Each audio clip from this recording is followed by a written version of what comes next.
اگه تو دیگه از این خانه رفتی فهمیدی پایت چرت میکنم.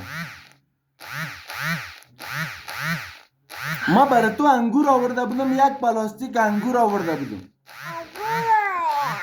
چی؟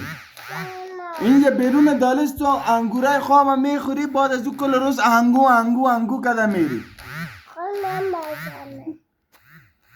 اینی انگور تازه را ما برات آوردیم، 100 روپا بد دادیم، یک پلاستیک آوردم. چی؟ حالا چی میگی؟ یک گپ که بزن ما بفهمیم. حالا همی تو چی گفته رایی ما هیچ گپ تا نمیفهمیم. انگورا را پایین چرا انداخته رایی؟ او دختر 100 روپا را یک پلاستیک آوردیم. 4 روز نبودی تو او دختر. تو 4 روز نبودی. حالا تو را کی گفته که تو اونجا برا؟